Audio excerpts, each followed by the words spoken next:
Shalom! Eu sou o Dr. Aldrin Marshall. E eu sou a Cristiana Toledo, nós estamos no 8º episódio do nosso desafio até o Natal.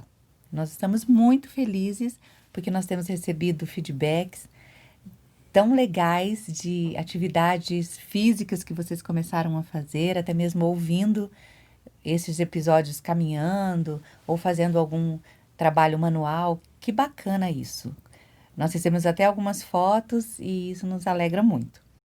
Bom, hoje nós vamos falar sobre um assunto que foi muito comentado quando nós propusemos este desafio até o Natal, que é a compulsão alimentar.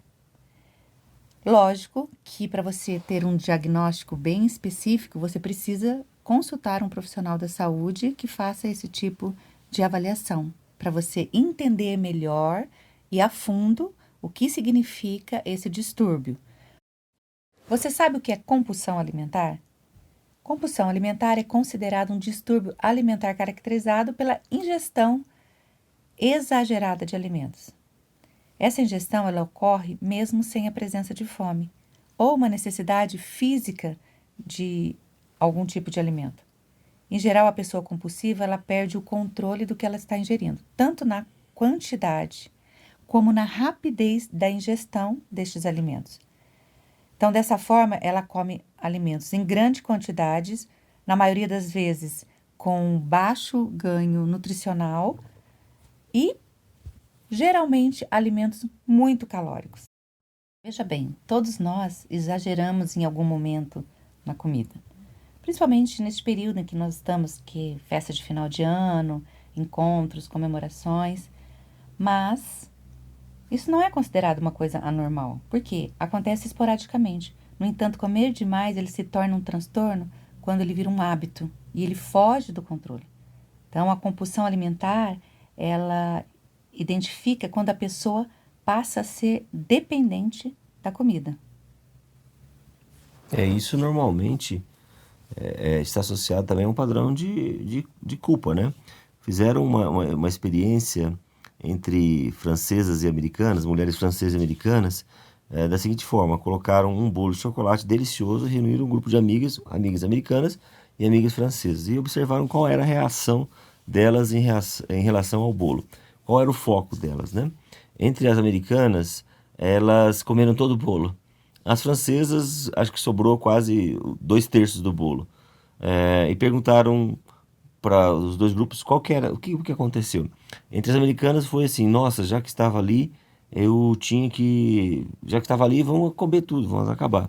Para a francesa, o foco não era o bolo, o foco era o encontro, o tempo que elas estavam juntos, né? Então, normalmente, há um sentimento de culpa associado. E é muito interessante assim, porque a compulsão alimentar, e principalmente a compulsão por carboidratos, esse é o principal. Como hoje o carboidrato é a base da nossa pirâmide alimentar, imagina aí que você tinha que comer 5 gramas de glicose por dia, e hoje em cada refeição a gente ingere uma faixa aí de 20 gramas. Então, olha o excesso de açúcar, né? E o açúcar tem um mecanismo interessante no seu cérebro, porque ele faz com que haja um mecanismo de recompensa, né? Ele cria uma adicção, ou seja, ele cria um vício, né? Nós ficamos viciados por açúcar. E essa compulsão, então, ela gera um padrão de repetição, é isso que você acabou de falar, né? A pessoa sente a necessidade daquilo, às vezes, e quando come, aí vem o sentimento de culpa, aí aquilo retroage, faz um círculo vicioso que vai gerar, então, já que eu estou fazendo isso, então eu vou continuar assim, né? É, então, viram realmente esse padrão que cria uma dependência, né? Ou cria como se fosse uma descarga para você enfrentar os problemas da sua vida, né? É, e como hoje nós também temos, é muito comum a gente ouvir os pacientes chegarem para mim e falar assim: doutor, eu pergunto assim, de quanto tempo você come? E as pessoas falam assim: não, normalmente eu como de 3 em 3 horas, né? Então a gente foi ensinado que comer de 3 em 3 horas é o correto, faz com que nós nos mantenhamos alimentados, que a fogueira fique acesa, né? E bioquimicamente você não funciona assim, né? Você funciona quando você o ideal é você se alimentar quando o sinal de fome é ativado, né? Imagina que você sempre está aí com níveis altos de, de insulina, né? E a insulina, quando ela está alta, ela vai fazer o quê? Ela vai querer captar a glicose que está ali no seu organismo. Então, é muito fácil, às vezes, você confundir os sinais dessa resistência insulínica com fome, porque você está com a insulina alta e se você fica períodos sem se alimentar, então isso te dá hipoglicemia, né? É interessante esse mecanismo, né? A gente confunde fome com a resistência insulínica. Então, quando você passa a mudar esse padrão, não se alimentar de 3 em 3 horas, mas alimentar quando existe realmente a fome, ou seja, pensa numa criança, ela come quando tem fome, né? Então, se você dividir a refeição, as suas refeições, por exemplo, eu sugiro em 3 vezes por dia, como os nossos antigos avós comiam, né?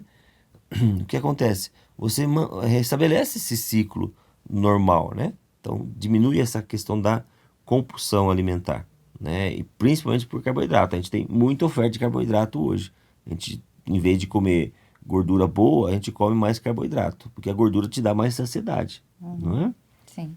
Então, o primeiro passo é identificar alguns desses itens para ver se você tem essa compulsão alimentar, como nós falamos, procurar um profissional da área que possa te ajudar especificamente nessa situação.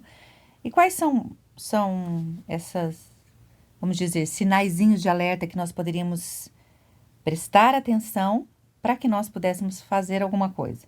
Então, se alimentar muito rápido, comer mesmo sem fome e depois de sentir-se saciado, porque às vezes você fica à mesa, você já está É. saciado, mas você continua comendo, né? Uhum. Então, alimentar-se escondido, porque você às vezes não quer que as pessoas vejam que você está se Exatamente. alimentando, né? Acordar à noite para comer e ter aquele sentimento de tristeza ou culpa depois pelo excesso cometido. Isso aí. Então, ele está um pouco associado àquela angústia, né? Aquela tristeza que te leva a comer e Uhum. depois aquela sensação de culpa por ter comido, né? É Uhum. aquela velha história, né? Vou começar na segunda-feira. Aí você começa com aquele planejamento bem bonitinho, tudo certinho, você faz a compra, coloca na geladeira, começa bem. Só que chega no final do dia, você já começa a ficar mais ansioso, começa a ter aqueles pensamentos de comer algo gostoso que vai te dar a sensação de prazer. Você ataca a geladeira à noite e no outro dia se sente frustrado por não ter feito aquele plano alimentar, né? Então a frustração, ela vem muito associada a isso. Agora, o que nós temos que fazer quando nós identificamos isso, né? Além de procurar um profissional que, claro, vai nos reposicionar aí. Entender por que eu estou comendo descontroladamente, Uhum. né? De onde vem, né? Então, da próxima vez que você for atacar algum desses locais, né? Ou um armário, ou a geladeira, pense como você está se sentindo. Qual é o sentimento que está gerando em você, né?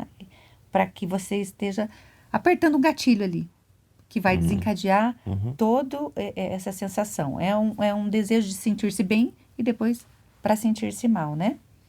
Como Uhum. você falou, essa sensação de comer de 3 em 3 horas, na verdade você precisa comer quando você está com fome, né? Uhum. Comer alimentos ricos em fibras, porque ele vai te dar essa sensação de saciedade, né? Então Uhum. aquela sensação de fome, você vai conseguir administrar ali por mais tempo. Beber muita água, como nós falamos sempre, né? Consumir uma quantidade adequada de água, e isso significa carregar uma garrafinha para onde a gente vai. É porque assim, a fome, o primeiro estímulo dela é um estímulo mecânico, ou seja, se você come, se você toma água, você mata esse primeiro estímulo, que vem aquela fome avassaladora, né? E aí essa é uma estratégia muito legal. Você deve evitar comer alimentos industrializados, né? Quanto mais você come alimentos que Deus cria, mais você tem saciedade, né? Então, isso também gera aquela mudança de paladar, né? Porque os alimentos industrializados normalmente são muito ricos em muito sal, muito açúcar e muita gordura ruim. Uhum. Então, isso é algo que destrói seu paladar, E né? quando você come os alimentos que Deus criou, você vai restaurando o seu paladar Isso, original. Então exatamente. você passa a saborear os alimentos sem aquela grande quantidade de sal e açúcares, né? Isso. Claro, praticar atividade física, que isso vai te ajudar muito, como nós já falamos todos esses dias. E é muito importante nós tratarmos da prevenção, né? Isso. Então você vê que são fatores. não é somente um fator, não é somente uma situação, mas é um todo, né? Então você poder, a gente sempre, eu sempre falo assim, eu não quero tratar nenhuma doença em você, eu quero que você não fique doente. Então Uhum. quando você busca entender as causas que geraram aquele comportamento, ou aquela situação, ou aquele sintoma, aí fica muito mais fácil para você poder trabalhar, né? É, às vezes as pessoas falam assim, não, doutor, não fala para mim o que está acontecendo, né? Eu entendo assim que é, quando você sabe o que você identifica a situação, você então reúne forças para ter e tem foco para poder resolver aquela situação, né? É importante isto porque as pessoas com compulsão alimentar têm maior, ao longo do tempo, têm maior chance, né? Tem maior risco de desenvolver obesidade, cálculos renais, diminuição da capacidade respiratória, como a apneia do sono, doenças como diabetes tipo 2, hipertensão, hipercolesterolemia, né? O colesterol alto, gastrite, hernia de hiato, aquele refluxo, né? Insuficiência cardíaca. Então, são sintomas que vão associados. É claro que nós não podemos esquecer de falar que aí existem duas doenças que nós podemos classificar, né? A bulimia e a anorexia, que estão associadas à compulsão alimentar. Então é muito importante você é, dar atenção àquilo que você, como você se comporta em relação ao alimento, né? Essa Uhum. questão da compulsão alimentar, o problema em si não é o alimento, mas a sua relação com o alimento, tá? Uhum. Então você deve procurar um profissional capacitado que vai te ajudar nesse processo de enfrentar e vencer a situação. Uma dica muito prática que você deve fazer é criar um diário alimentar. Cada vez que você se alimenta, anote o horário, o que você comeu e por que você comeu, ou seja, qual foi o sentimento que te levou a comer naquele horário, ok? É uma forma assim de você conseguir identificar o que está acontecendo e poder trabalhar então cada uma dessas situações e mudar a sua atitude em relação aí ao alimento. Que o problema, como eu já falei, não é o alimento em si, mas a nossa relação com ele, ok? Deus te abençoe, que você tenha um dia abençoado. Tchau, tchau.